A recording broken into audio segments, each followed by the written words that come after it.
Bon, voici donc un nouvel énoncé qui stipule que il faut rechercher donc les z appartenant, les nombres complexes appartenant, bon, enfin les z appartenant au complexe, hein, ici j'ai marqué appartenant, ouais, c'est ça, c'est ouais, appartenant. Hein. Donc rechercher les z appartenant, euh, donc au nombre complexe, AC, tels que les points associés à z, z carré, z4 soient alignés. Bon, encore une fois, ce genre d'exercice, bon, mérite réflexion, et c'est très bien, c'est très bien.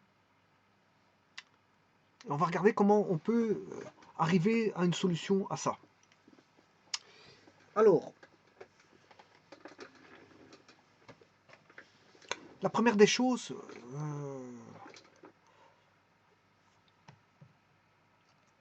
quand on a des points alignés, je prends 3 points. Si les 3 points sont alignés, ben, ils se situent sur une droite.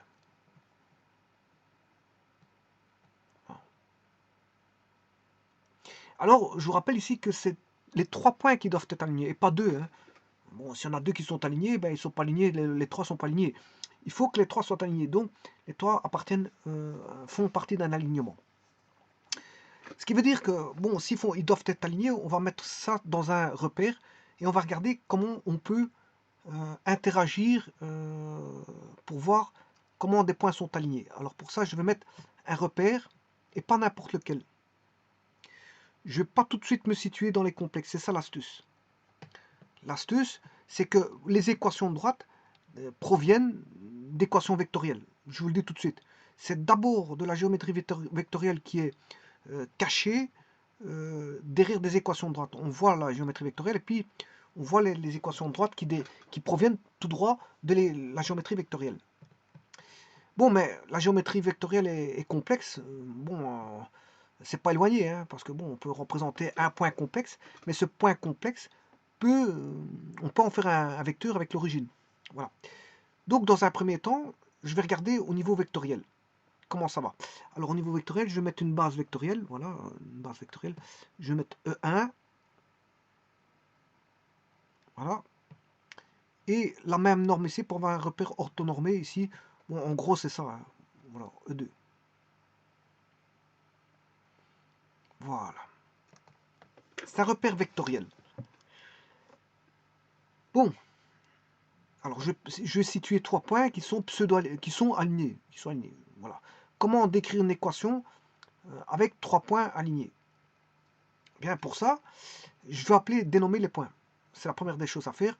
Je les appelle A, B, C. Voilà. Alors, de ceci, je vais créer un vecteur.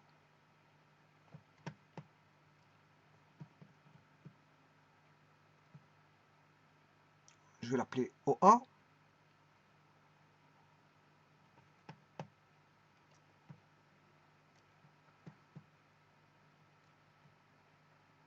OB.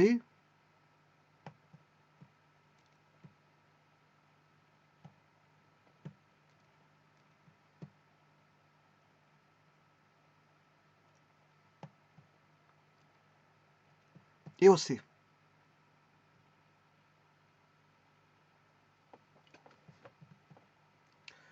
Voilà. Donc, je vais mettre les flèches. Sens de la flèche. Je viens de créer le vecteur OA qui relie l'origine O à l'extrémité A, le vecteur O à B et le vecteur O à C.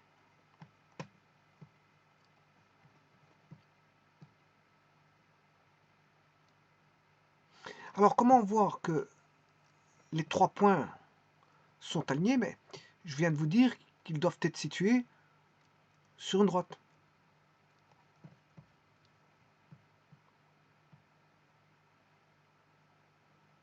Voilà. Si on sait les situer sur une droite, eh bien, on remarque, enfin, on a affaire à de 3 vecteurs, 3 points qui sont alignés si chacun des vecteurs ont pour extrémité bon, un alignement. Les 3 points sont alignés si l'extrémité de chacun vecteur est alignée. Bon, alors comment dire que ABC sont alignés? Ben, c'est refaire de la géométrie vectorielle. C'est dire que le vecteur AC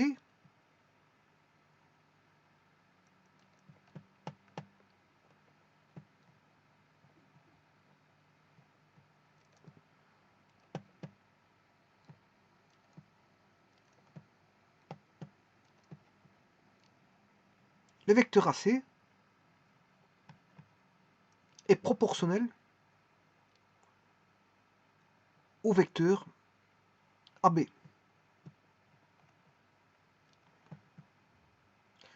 En fait, ils sont collinaires.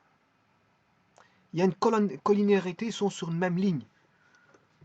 Ils font partie d'une même ligne. S'ils font partie d'une même ligne, les deux vecteurs, s'ils ont même direction, ouais, ça ne suffit pas la même direction parce qu'on peut avoir deux parallèles distincts, ils ont des directions identiques, mais non confondus. Par contre, ici, il est confondu. Alors, comment faire en sorte qu'il est confondu? Avoir deux parallèles confondus, eh bien, c'est d'écrire que le vecteur AC n'est tout simplement proportionnel qu'au vecteur, voilà, au vecteur AB. Voilà. Et en mettant la même origine, je les lis pour qu'ils soient confondus. On a du parallélisme confondu. Et grâce à quoi? Au point A. Je lis tout au point A. Donc je fais AC est proportionnel à B. Donc la proportionnalité signifie qu'on a collinéarité. Ça veut dire que on a deux droites. Enfin, le support du vecteur AC et le support du vecteur AB sont deux droites, sont la même droite. La même droite. C'est deux droites qui sont parallèles confondues. Donc, je pourrais dire que on aura ceci si, bien sûr, il existe alpha appartenant à R tel qu'on est AC proportionnel à AB. Voilà. Donc, ça va être le point de départ de tout ça. Alors, là, c'est au niveau vectoriel. On a défini au niveau vectoriel, mais on sait bien que on doit traiter au niveau complexe. Or, au complexe, au point A, est lié un complexe. Voilà. Supposons que j'ai Z. Au complexe B est relié un complexe qui est Z carré, et au complexe, enfin au point C est relié un complexe voilà, de puissance 4. C'est ce que stipule l'énoncé, rien d'autre. Hein. J'ai trois complexes. Je fais en sorte qu'ils sont alignés. Or, partant de la géométrie vectorielle, ben, je vais regarder les relations qui existent avec les complexes. Donc maintenant, je peux me situer dans un plan complexe, hein, puisque j'ai pu situer je situe des complexes. Donc les complexes, je vais les appeler, je vais mettre le plan complexe. Bon, j'ai un repère cartésien, ben, j'en profite pour en faire un repère vectoriel, mais ensuite j'en profite pour l'utiliser en tant que repère complexe. Donc on aura RZ imaginaire de Z. Bon, mais ce qui m'intéresse le plus, c'est ceci. Hein. C'est l'équation. Alors, je vais développer cette équation et regarder ce qu'il en est. Donc, j'aurai AC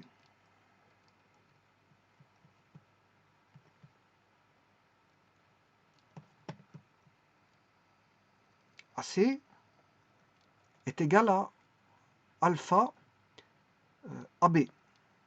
On a collinéarité des vecteurs. Oui, mais AC, les complexes sont exprimés par rapport à l'origine. Donc, je vais tout faire pour passer par l'origine avec mes vecteurs. Hein, parce qu'on voit bien que qu'est-ce que c'est que Z? C'est OA. Le module, enfin, le Z, c'est le vecteur. Je peux le représenter par le point Z, le point A peut être lié à un vecteur OA. Donc Z, ça peut être voilà, une liaison par rapport à l'origine d'un vecteur OA. Alors, OB, ce serait, voilà, le vecteur OB aurait pour extrémité le point B, donc je veux dire, qui serait la coordonnée, enfin, qui serait un complexe qui aurait, voilà,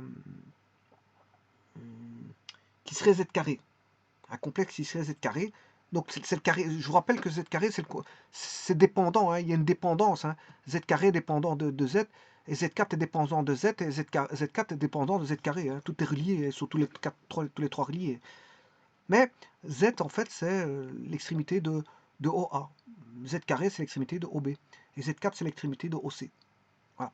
Donc je vais essayer de passer par l'origine parce que les complexes sont référencés par rapport à l'origine. Donc je vais essayer de trouver une relation, voilà, dans les vecteurs qui va, voilà. Donc, alors je vais passer par l'origine. AO plus OC est égal à alpha AO plus OB. Voilà, là je passe par je me force à passer par l'origine. Parce que les complexes, bon, c'est référencé par rapport à l'origine. Alors, qu'est-ce que c'est que AO Je vais regarder AO. AO, ben, moi, il m'aurait fallu OA. Parce que AO, voilà, c'est plutôt OA qu'il me faudrait.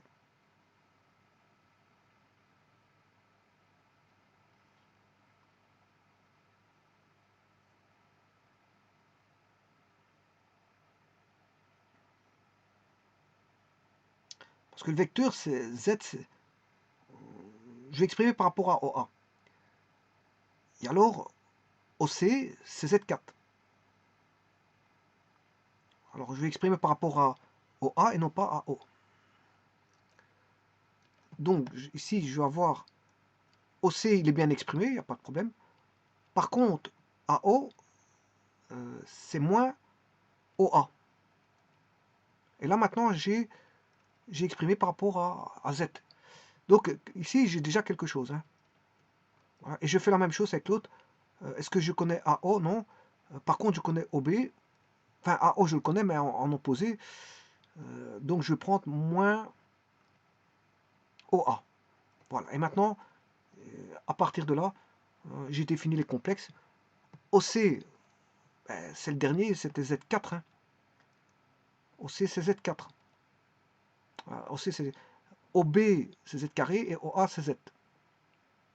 Voilà. Donc, ça suit, donc il n'y a pas de problème. OC, c'est Z4. OA, c'est Z. Alpha, OB, c'est Z carré.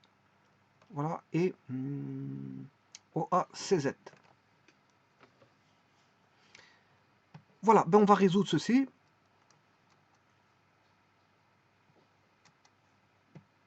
Je vais résoudre ceci. Donc, je vais résoudre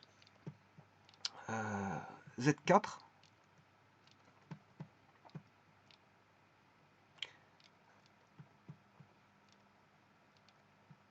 moins Z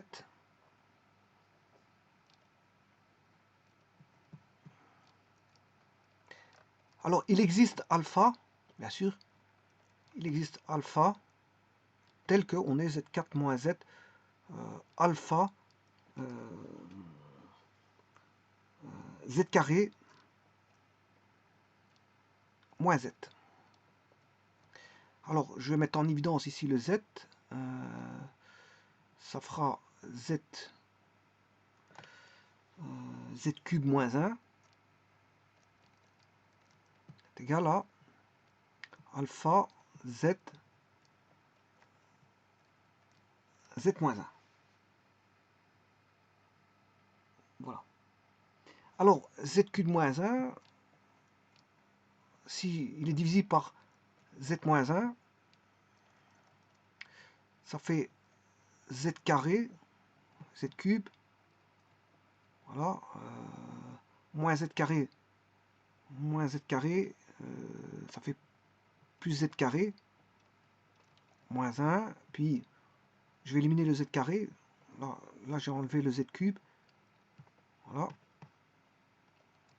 Je vais le faire la va-vite, hein, ça c'est pour moi que je fais ça, c'est pas pour... Ça vous devez être capable de le faire, voilà. Je vais éliminer le Z, le z carré, je fais plus z, ça fait z carré, j'élimine le z carré, il va rester moins z, ça qui va rester plus z, voilà, et puis je mets plus 1, ça fait plus z, ça fait moins z, j'élimine le z, plus 1 moins 1, ça fait moins 1, et voilà, bas, ça fait plus 1, et voilà, tout tombe, donc il va rester z carré plus z plus 1. Voilà. Bon, ça, je vous conseille de savoir le faire, parce que bon, je ne l'ai pas fait pour vous montrer, parce que ça, vous devez être capable de faire.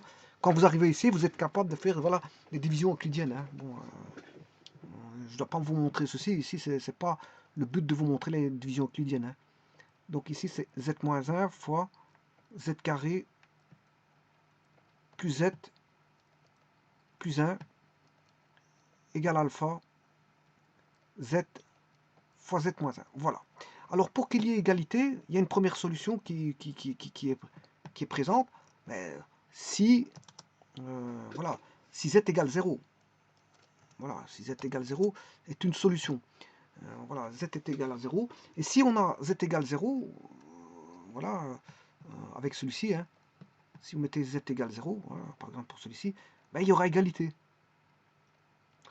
Et alors, si je mets z égale 0, là, on aura z carré moins z, ça fait 0 moins 0. Voilà, z vaudra 0, z carré vaudra 0, et z4 vaudra 0. Voilà. Ce qui veut dire que ben, on est à l'origine 0 plus 0j.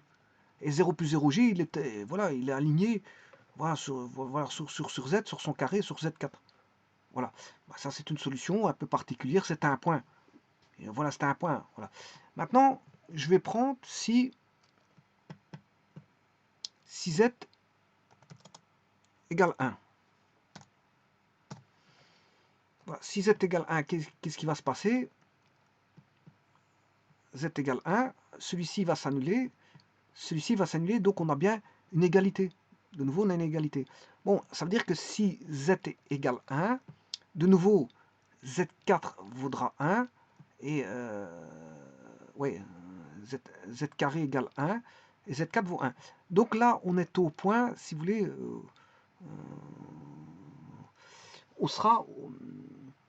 on aura les 3 points qui sont alignés sur 1.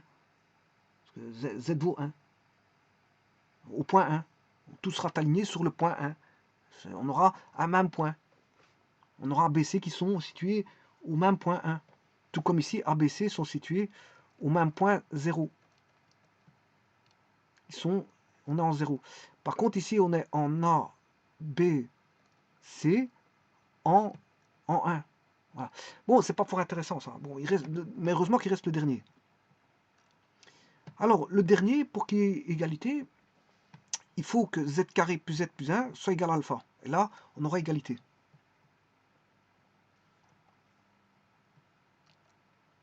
Donc, il faut que z carré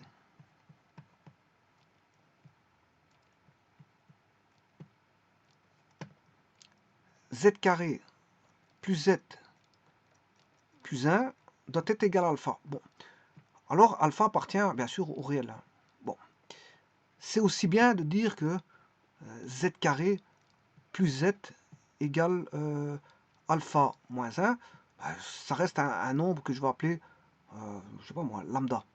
Ça reste toujours un réel. Lambda appartient au réel. Si je fais plus 1 ou moins 1, ça ne change rien. Donc, quelque part, il faut que, voilà, il faut que ça donne un réel. Il faut que z carré plus z donne un réel. Z carré plus z doit appartenir au réel. Bon, pour ça, il faut que je vais prendre un z complexe qui est égal à x plus yj. Alors, je vais mettre x plus yj au carré plus x plus yj, voilà, et ça doit être un réel. Quand est-ce qu'on a un réel? Lambda, hein. Lambda, voilà, un réel lambda. Bien, c'est quand on a x carré plus 2x yj plus y carré, j carré, ce qui fait moins y carré.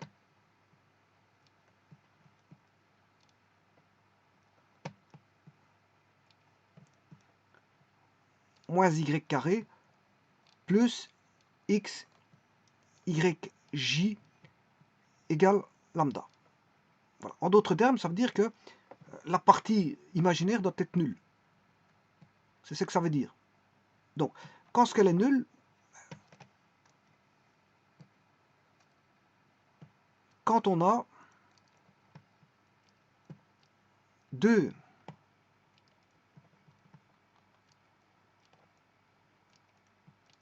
2xyj plus yj égale 0. 2xyj 2xyj plus xyj égale 0j. Bon, en d'autres termes, ça veut dire que quand on a 2xy est égal à moins xy. Bon, et pour y différent de 0, bien sûr, il faut qu'on ait voilà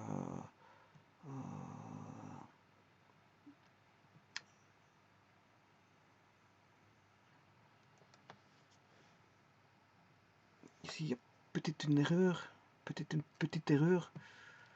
2xyj xyj, on est d'accord.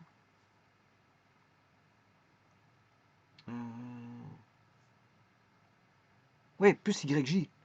C'est pas plus xyj, c'est plus yj. Regardez bien, c'est x carré plus 2xyj, voilà, moins y carré plus x plus yj, mais pas plus xyj. Je sais pas pourquoi j'ai été mettre xyj, c'est plus yj. Voilà, c'est plus yj. Voilà, donc je retourne corriger ceci, plus yj, il n'y a pas de x ici. Voilà. Ce qui veut dire qu'il n'y a pas de x, 2xyj, il n'y a pas de x ici. Je fais passer le y là. Voilà, là on est bon. Ce qui veut dire que voilà, 2x égale moins 1, ça implique que x égale moins 1 demi. Voilà, x égale moins 1 demi. Dès le moment où j'ai x égale moins 1 demi, le y on s'en fout. Voilà, et là tout sera aligné. Bah, allons voir, on va aller voir sur GeoGebra. Alors je viens de dire que x, je vais prendre un complexe A, x égale moins 1 demi.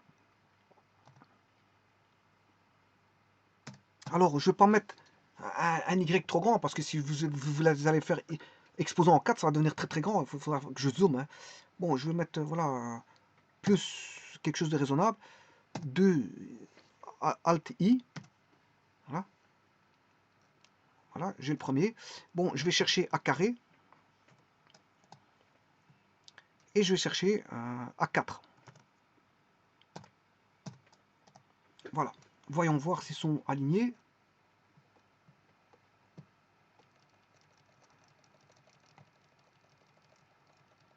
Il est déjà un peu trop loin. Je vais faire passer une droite sur le... Voilà. Et voilà, ils sont alignés. Voilà, ils sont alignés. Donc, vous voyez que c'est bien, la condition est bonne. Hein. Bon, je vais recommencer ma droite. Voilà.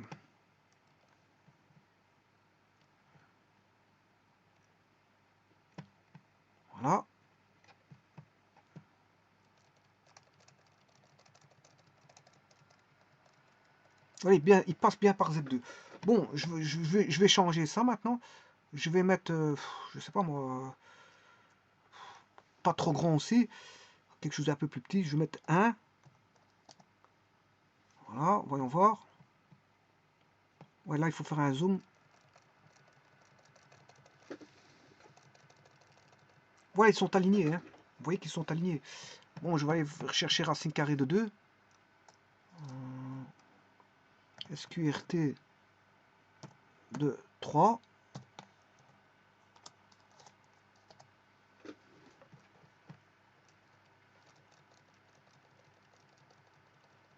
Voilà, ils sont chaque fois alignés.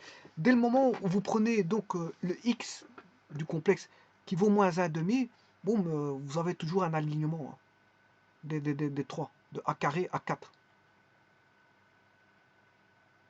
Bon, sachant qu'il y a deux solutions particulières, qui est 0, 0, 0, 0 et 1, 1. Bon, enfin 1, 1, 1. Parce que Z, Z, si je prends 0, le point 0, ben, je prends un point que je mets à l'origine.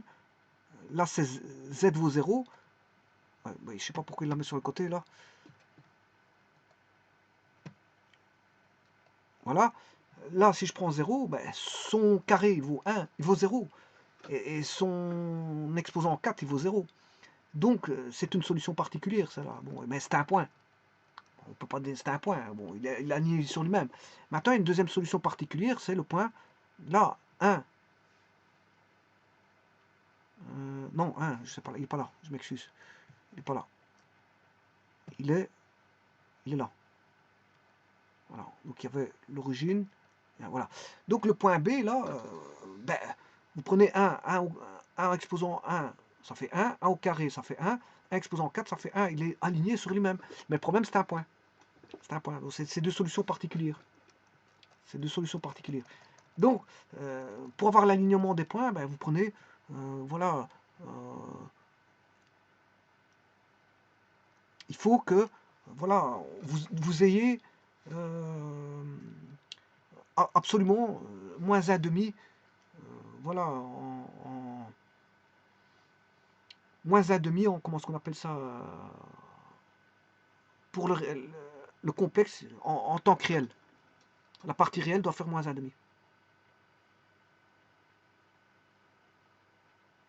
Voilà, je vous remercie.